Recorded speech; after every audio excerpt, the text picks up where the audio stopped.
Isaías 65. Fui buscado pelos que não perguntavam por mim. Fui achado por aqueles que me não buscavam. A um povo que se não chamava pelo meu nome, eu disse, eis-me aqui. Estendi as mãos todo dia a um povo rebelde que caminha por caminhos que não é bom, após os teus pensamentos. Povo que me irrita diante das minhas face, de contínuo, sacrificando em jardins e queimando incenso sobre tijolos. Assentando-se junto às sepulturas, e passando as noites junto aos lugares secretos, e comendo carne de porco e caldo de coisas abomináveis nos teus pratos. E dizem, retira-te e não te chegues a mim, porque sou mais santo do que tu. Estes são uma fumaça no meu nariz, um fogo que arde todo dia. Eis que está escrito diante de mim, não me calareis, mas eu pagarei, sim, deitar-lhe-eis a recompensa no seu seio.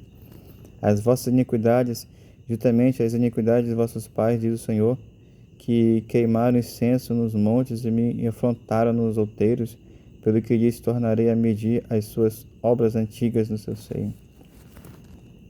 Assim diz o Senhor, como quando se acha mosto em um cacho de uvas, dizem, não os despedistes, pois há bênção nele. Assim fareis por amor dos meus servos, para que os não destrua todos, e produzireis descendências a Jacó e a Judá, um herdeiro que possua os meus montes, e os meus eleitos herdarão a terra, e os meus servos habitarão ali. E Saron servirá de curral de ovelhas, e o vale de Acor, o lugar de repouso de gado para o meu povo que me buscar. Mas vós que vos apartardes do Senhor, que vos esqueceis do meu santo monte, que preparais uma mesa para a fortuna e que misturais vinho para o destino, também vos destinarei a espada, e todos vós encurvareis a matança, porquanto chamei e não respondestes, falei e não ouvistes, mas fizeste o que é mal aos meus olhos, escolheste aquilo em que eu não tinha prazer. Pelo que assim diz o Senhor Jeová, eis que os meus servos comerão, mas vós padecereis fome. Eis que os meus servos beberão, mas vós tereis sede. Eis que os meus servos se alegrarão, mas vós vos envergonhareis. Eis que os meus servos cantarão por terem o seu coração alegre, mas vós gritareis com tristeza de ânimo e uivareis pelos vossos quebrantamentos de espírito.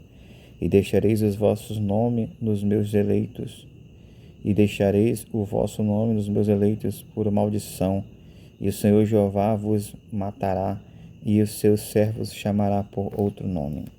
De sorte que aquele que bendizer na terra será bendito no Deus da verdade, e aquele que jurar na terra jurará pelo Deus da verdade, porque já estão esquecidas as angústias passadas, estão encobertas diante dos meus olhos. Porque eis que eu crio os novos céus e nova terra, e não haverá lembrança das coisas passadas, nem mais se recordarão, mas vós folgareis e exultareis perpetuamente no que eu crio, porque eis que crio para Jerusalém alegria e para o seu povo gozo. E folgarei em Jerusalém, exultarei no meu povo, e nunca mais se ouvirá nela voz de choro, nem voz de clamor. Não haverá mais nela criança de poucos dias, nem velha que não cumpra os seus dias, porque o jovem morrerá de 100 anos, mas o pecador de 100 anos será amaldiçoado. E edificarão casas e as habitarão, plantarão vinhas e comerão do seu fruto. Não edificarão para que outros habitem, não plantareis para que outros comam, porque os dias do meu povo serão como os dias da árvore, e os meus eleitos gozarão das obras das suas mãos até que a velhice. Não trabalharão debalde, nem terão filhos para a perturbação, porque são a semente dos benditos do Senhor, e os seus descendentes com eles. E será que antes que clamem, eu responderei? Estando eles ainda falando, eu os ouvirei. O lobo e o cordeiro se apacentarão juntos, e o leão comerá palha com o boi, e o pó será a comida da serpente. não farão mal nem dano algum em todo o meu santo monte, diz o Senhor.